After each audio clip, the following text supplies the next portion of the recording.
2 દિવસથી રોજડાઈ અને બધા કપા અહીંયા આવીને બટી ગયા છે આમાંથી તે આપણે અત્યારે ફરી આ ગાળા બુરવા માટે આવ્યા છીએ બિયારણ લઈને અને આજે આ ઢાળિયા ઉપર મેણિયું લાવેલું છે એટલે આમાં ઉપર મેણિયું નાખવાનું છે નવું અને આટલી એક ઓળ બાકી છે જે ગવાર વાયેલો હોય ત્યાંથી આટલા સુધી એ ખોરવાનું છે પહેલાં મેણિયું નાખી લઈએ અહીંયા ઉપર અને પછી ખોરી દઈએ તો હવે બંધ જવા રવાના થતા છીએ તો મિત્રો વાવાઝોડું આવ્યું હતું ને ત્યારે જો આ બાજુ જ ઘણું હેડી હતું એટલે જો પત્ર ઉડાડી દીધા. જય માતાજી મિત્રો, સ્વાગત છે તમારું આજના આપણા નવા વ્લોગ વિડીયોમાં.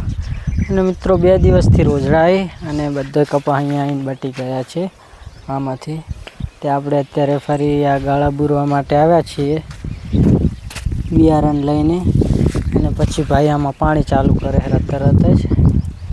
જો અહીંયા શેઢો હતો આરે ખોરી લીધો હોય અને ધરો બધી સળગાવી દીધી સૂકી હતી. અને આજે આ ઢાળિયા ઉપર મેણિયું લાવેલું છે એટલે આમાં ઉપર મેણિયું નાખવાનું છે નવું અને આટલી એક ઓળ બાકી છે જે ગવાર વાયેલો હોય ત્યાંથી આટલા સુધી એ ખોરવાનું છે. પહેલાં મેણિયું નાખી લઈએ અહીંયા ઉપર અને પછી ખોરી દઈએ. વરસાદનું વાતાવરણ છે પણ વરસાદ નહીં આવતો, દરરોજ આવા વાદળો સડે છે.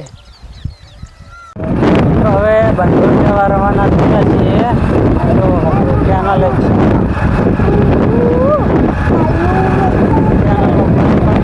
હવે તો મોમન ઘરે માયના મોમનના ઘરે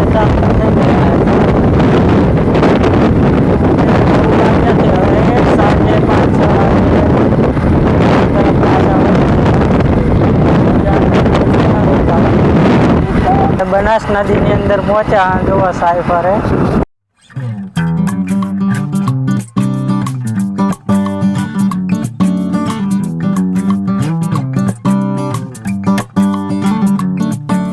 જો મિત્રો વાવાઝોડું આવ્યું હતું ને ત્યારે જો આ બાજુ જ ઘણું હેડી હતું એટલે જો પત્ર ઉડાડી દીધા. હજી તો પ્લાસ્ટર ને ટાઈસું લગાવવાનું બાકી હતું. કમ્પ્લીટ પ્લાસ્ટર કર્યું હતું, નીચે તળિયું બાકી હતું. જો અહીંયાથી પત્ર ઉડાડી દીધા 4-5 જેવા. 3 ભાઈ અને 3 શાળા છે ને 3 ઘરામાંથી પત્ર ઉડાડી દીધા હે.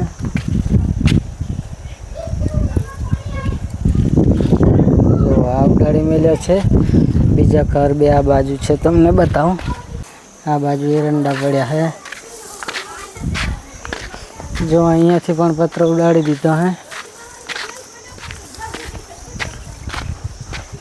3 ઘરેથી. અને આ અમારે બહેનનું ઘર છે, ત્યાં પણ આખા બધા પત્ર ઉડાડી દીધા હે. જો આ ઓયડી છે ને એના બધા પત્ર ઉડાડી દીધા હે. ઢાળિયાના ખાલી રાશે હે. આ મારે સૌથી નાની બહેનનું ઘર છે. જોયેલા અહીંયાથી ઉડાડી મૂક્યા.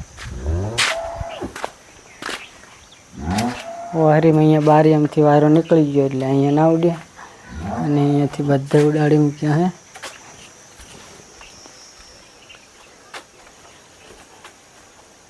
જો હવે નવા પત્ર લાવી અને નાખવા પડશે. અમારા બાજુ તો એટલા ઓછું વાવાઝોડું હેડ્યું હતું પણ અહીંયા ઘણું હેડ્યું છે.